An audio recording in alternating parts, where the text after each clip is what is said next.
Hello दोस्तों, नमस्कार। प्रकाश sir Hindi पर आप सभी का स्वागत है। दोस्तों, हिंदी व्याकरण का 14वां पार्ट पढ़ेंगे, जिसमें हम पद परिचय का अध्ययन करेंगे कि पद परिचय क्या होता है।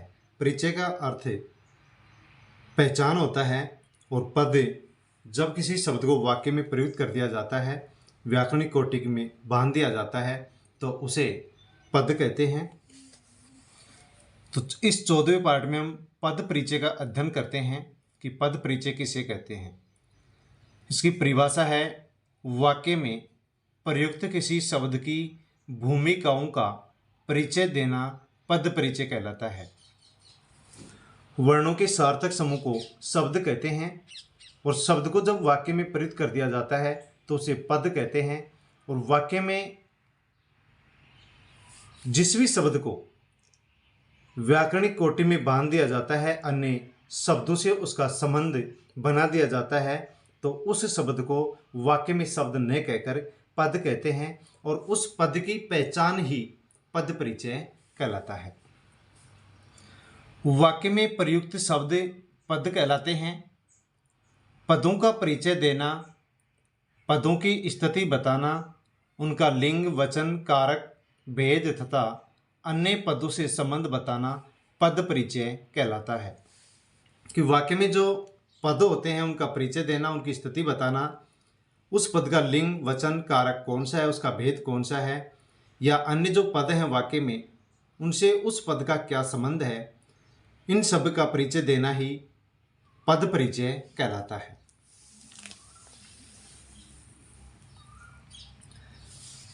इस पॉइंट से संबंधित परीक्षा में प्रश्न पूछा जाता है, तो दोस्तों इसको ध्यान से पढ़ें। पद परिचय के लिए पदों के निम्नलिखित पहलुओं की जानकारी देनी अपेक्षित होती है।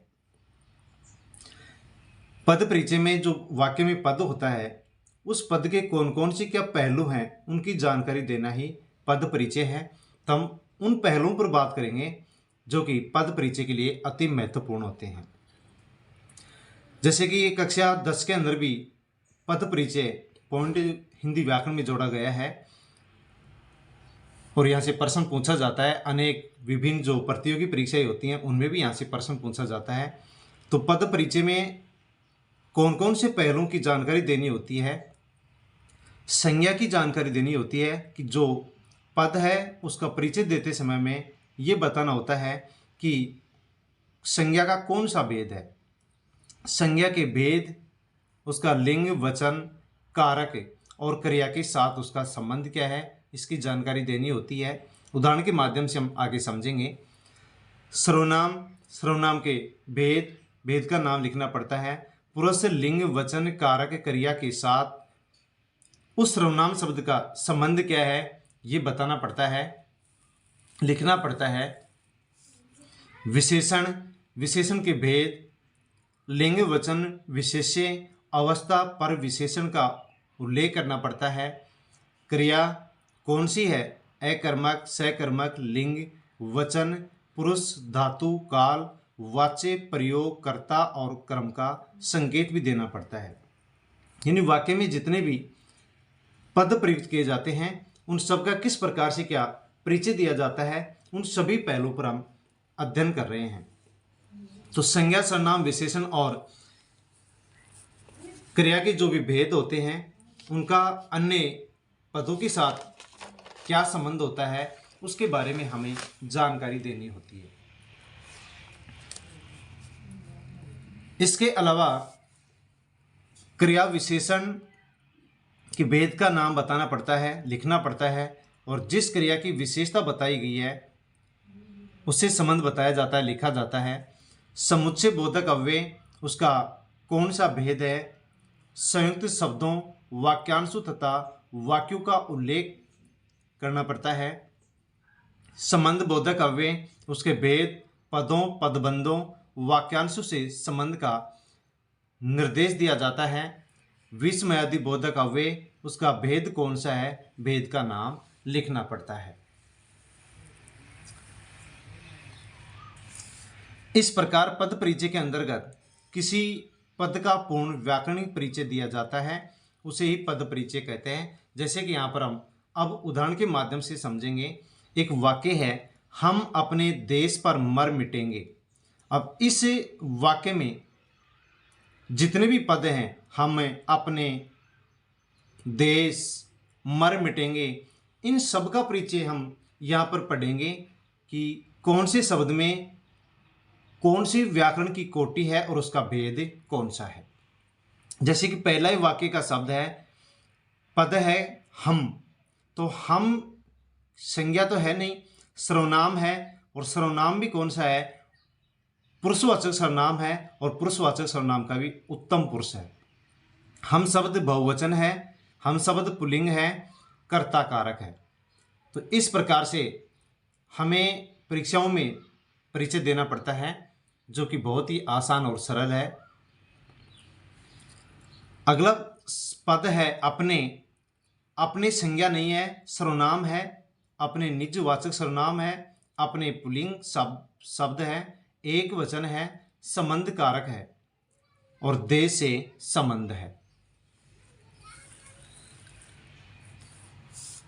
देश जो तीसरा पद है वाक्य का, ये देश संज्ञा शब्द है, जो कि जातिवाचक संज्ञा है। देश पुल्लिंग शब्द है, एक वचन है, अधिकरण कारक है।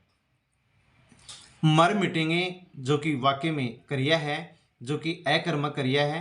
मर मिटेंगे जो क्रिया है वो पुल्लिंग है, बहुवचन है, भविष्यत काल की सी जानकारी मिलती है, उत्तम पुरुष है, अपूर्ण पक्ष है, कर्तृवाच्य है, हम कर्ता की क्रिया है। यानी मर मिटेंगे जो क्रिया है यह हम कर्ता की क्रिया है। तो इस प्रकार से वाक्य में जितने भी पद होते हैं उन पदों की क्या भूमिका है उसका परिचय देना पड़ता है। जैसे कि हम दूसरे उदाहरण के माध्यम से भी समझें। वाक्य है, यह छात्र बहुत चतुर है। अब इस वाक्य में जितने भी पद हैं उनका परिचय यहाँ पर हम किस प्रकार से क्या दे सकते हैं। जैसे कि पहला ही पद है यह। अब जो यह शब्द है ये कौन कौन सी भूमिका अदा कर रहा है उसके बारे में जानकारी प्राप्त करते हैं। यह संज्ञा तो है नहीं, विशेषण भी नहीं है, यह सर्वनाम शब्द है। यह यहाँ पर सर्वनाम शब्द नहीं है। यह वैसे तो सर्वनाम शब्द होता है, लेकिन किसी संज्ञा से पहले यदि सर्वनाम शब्द प्रयुक्त कर दिया जाता है तो वहाँ पर वह सर्वनाम शब्द सर्वनाम नहीं होकर वह विशेषण होता है, और विशेषण का वह सार्वनामिक विशेषण भेद होता है। तो यह जो पद है यह सार्वनामिक विशेषण है, यह पुल्लिंग शब्द है, एक वचन है, छात्र विशेष्य का विशेषण है।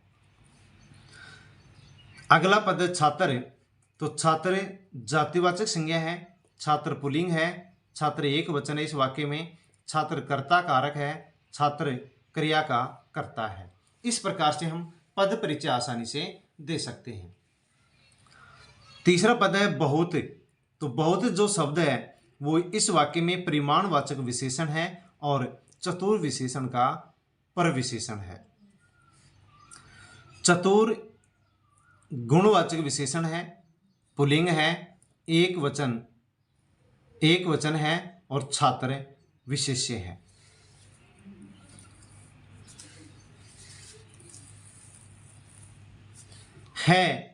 अपूर्ण अकर्मक क्रिया है, अस्तित्व बोधक है, कर्तृवाच्य है, और छात्रकर्ता की क्रिया है। तो साथियों, इस प्रकार से किसी भी प्रतियोगी परीक्षा में या कक्षा 10 में या अन्य किसी भी कक्षा के अंदर पद परिचय के बारे में पूछा जाता है तो हम आसानी से वीडियो को 1 बार 2 बार 3 बार देख करके इस पॉइंट को क्लियर कर सकते हैं। Thank you.